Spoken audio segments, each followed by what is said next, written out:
Wakazi wa kaunti ya Meru walikusanyika katika uwanja wa Kinoru kwa mkutano wa muungano wa Azimio la Umoja ulioongozwa na kinara Raila Odinga. Viongozi wa Meru wakisema kuwa Odinga na mwaniaji mwenza Martha Karua watazoa kura nyingi zaidi kutoka eneo la Mlima Kenya. There is a wind of change in Mount Kenya region. Na the wind now inaongozwa na baba. Na hiyo tsunami ya baba imefika Meru. Hapa Meru tunataka 70% ya kura ingie kwa ndebe ya baba. Kwani urongo? Na mimi nimwambia I'm not as foolish as I look. President wa tano wa Kenya si mwingine ni Raila Amolo. Na mimi najua mlima imebadilika. Na mlima inasema ni baba kwa wakati huu. Yangu leo ni furaha.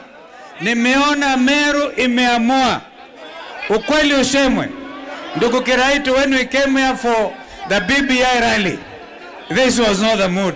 Wakati tumeambiwa hawa tutashinda na 65% ama 70%, hawakujua Meru itakuwa namna hii leo. Sasa ni wakati wa Deputy President.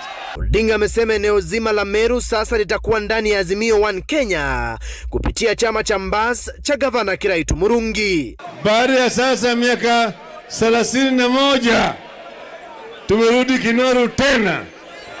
Nataka kutoka hapa na Kinoru Declaration. Muko tayari? Muko tayari?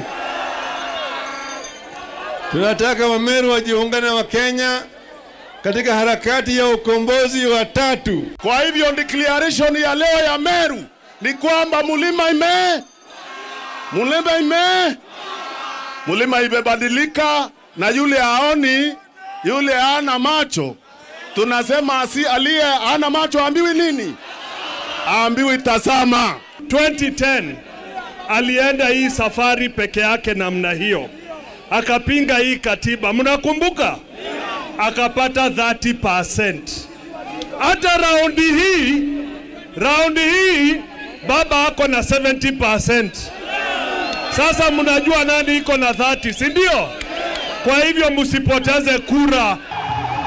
Kuhusu swala la miraa, Odinga anasema tayari wanajibu, huku serikali ya Rais Uhuru Kenyatta ikifungua soko ya miraa Somalia. Sasa miraa mmeona juzi tuliongea na Uhuru, ameenda kule Somalia, amepata sasa soko Somalia. Simpare soko imepatikana. Sasa miraa itakuwa inatoka hapa Isiolo tu kwa kiwanja ndege hapa mpaka Mogadishu. Sawa sawa? Jamaa wale wanasema ati wakichukua utawala. Lini yetu tayari inaanza. Wale wanasema baba hajapanda mlima, amepanda ama hajapanda? Mkiona gavana wa Nairobi Meru ambaye ni mtoto wenu wa kutoka Meru, mjue baba amepanda mlima.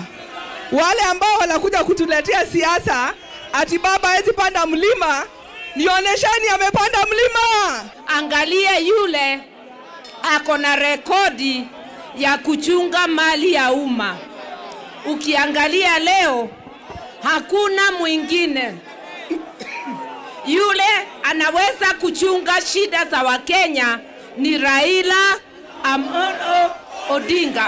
Ziara ya kinara wa Azimio Raila Odinga katika kaunti ya Meru inapania kumpa asilimia kubwa ya kura kutoka eneo hili, huku usajili ya IEBC ikionyesha kwamba eneo la Meru lina zaidi ya wapiga kura 1700. Kutoka hapa, kinara wa Azimio Raila Odinga ataelekea katika kaunti ya Kiambu na kaunti ya Kajiado. Stephen Leto, runinga ya Citizen, uwanja wa Kinoru, kaunti ya Meru.